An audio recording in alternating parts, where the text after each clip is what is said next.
समस्त को मो चैनल स्वागत। आज आम ओडिया ग्रामर टॉप 20 डिस्कसन करवा जहाँकि ओटीटी ओएसटीटी आरएसटी बहुत हेल्पफुल हम।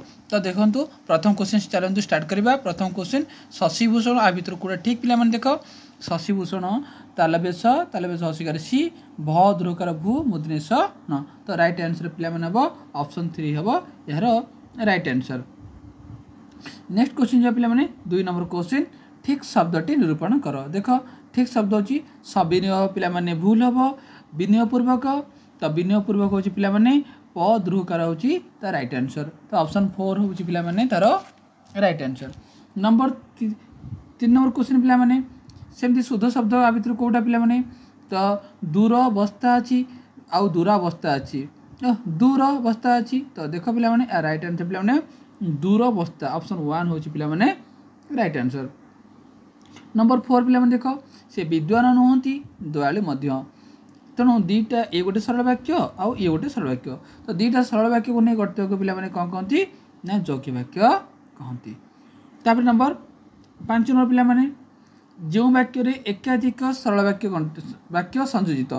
तेणु एकाधिक सरल वाक्य संयोग जो वाक्य गठित होता है पिला आम यौगिक वाक्य बोली कहवा। तो 5 नंबर राइट आंसर पिला ऑप्शन 4।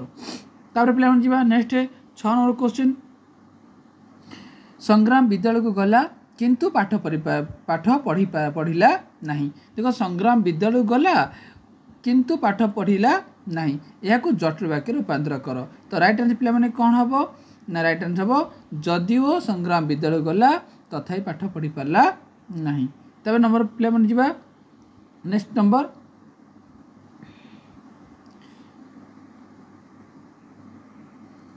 नंबर 7 नंबर क्वेश्चन पिला ध्वनि को दीर्घकाल स्थायी रूप देउथिबा रूप को कौन कहती। तो ध्वनि को दीर्घकाल बा स्थायी रूप देवा को आम कौन कह पिला आम ताको लिपि कहवा। नेक्स्ट क्वेश्चन पिला 8 नंबर क्वेश्चन ध्वनि रो लिखित रूप को कौन कह जाए। ध्वनि रो लिखित रूप पिला वर्ण कह जाए। नेक्स्ट पिला 9 नंबर क्वेश्चन भाषार सर्वनिम्न एकक को कौन कहती। भाषार सर्वनिम्न एकक को पिला कौन कहती वर्ण कहती ना लिपि कहती ना मात्रा ना फला। तो राइट आंसर पिला हम यार वर्ण कह जाए। भाषार सर्वनिम्न एकक को वर्ण कह जाए। नेक्स्ट क्वेश्चन पिला जा 10 नंबर क्वेश्चन समास निष्पन्न पद को कौन कह जाए।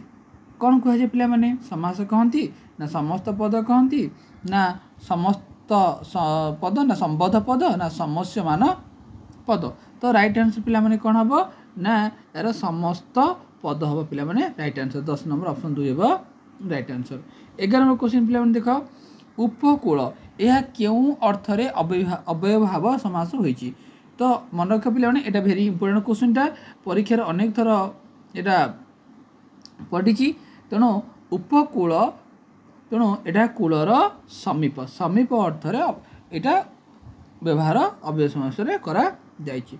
नेक्स्ट पिला जो 12 नंबर क्वेश्चन जो समास संख्यावाचक शब्द पूर्व थाई समस्त पदटी समाहार बा समष्टि गठित। संख्या शब्द यदि आरंभ में थाए ताको पिला आम कौन कहवा ताको आम द्विगु समास बोली कहवा। तो राइट आंसर पिला 2 हम। नेक्स्ट पिला जा 13 नंबर क्वेश्चन सिंहासन यह क्यों प्रकार समास। तो सिंहासन पिला एटा हूँ पिला मध्य पद लोपी कर्मधारय समास।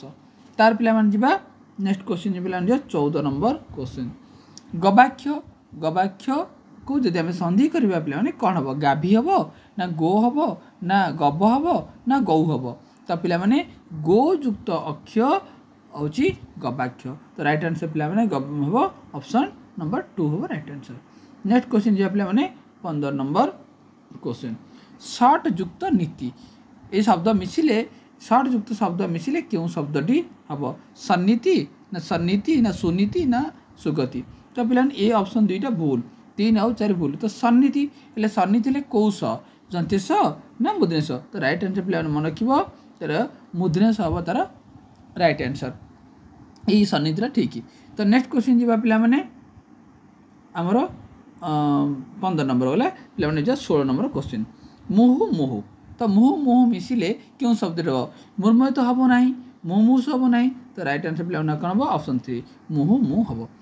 नंबर नेक्स्ट क्वेश्चन जो पे 17 नंबर क्वेश्चन उड़ीगला चढ़ईर पर गणिबा यह क्यों अर्थ व्यवहार होती यार अर्थटा कंट्रोट अर्थ तेणु उड़ीगला चढ़ईर पर गणिबा हूँ पे अति बुद्धिमान तो राइट आंसर हम ऑप्शन नंबर 3 नेक्स्ट जा पे 18 नंबर क्वेश्चन अलसुआर बारबाटी चाष यही लोकवाणीर अर्थ पे कौन मूर्ख आगे तत्व कथा कहवा ना अलसुआ लोकर वृथा आस्फोड़न ना अनधिकार चर्चा ना अधिक मिलामेशा सम्मान हुए तेणु अलसुआर बारबाटी चाष मैंने अलसुआ लोकर वृथा आस्फोड़न यहाँ हम तार राइट आंसर नेक्स्ट क्वेश्चन जो पे 19 नंबर क्वेश्चन कष्ट कले कृष्ण मिले यही लोकवाणी क्यों अर्थ प्रकाश करा जाए कष्ट कले कृष्ण मिले यही लोकवाणी क्यों अर्थ प्रकाश कराई तो पे देख साधना ही सिद्धन मूल कष्टकर और श्रीकृष्ण को पाओ दुख कले सुख मिल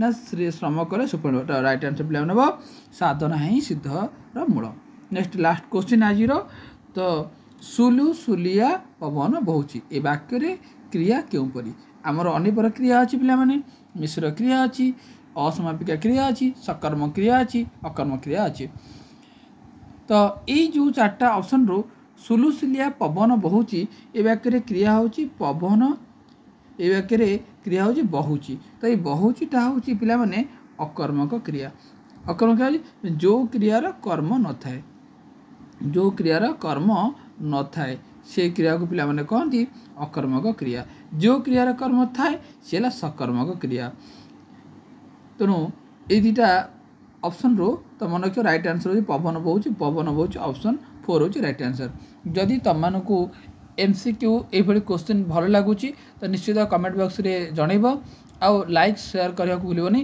प्रथम थर जब आम चैनल को आसुँच तो निश्चित भाव में लाइक और सब्सक्राइब करूँ आ प्रतिदिन आम ओडिया हिस्ट्री आउ पॉलिटी आउ ज्योग्राफी क्लास हम जोटा कि तुम बेसी हेल्पफुल हम थैंक यू।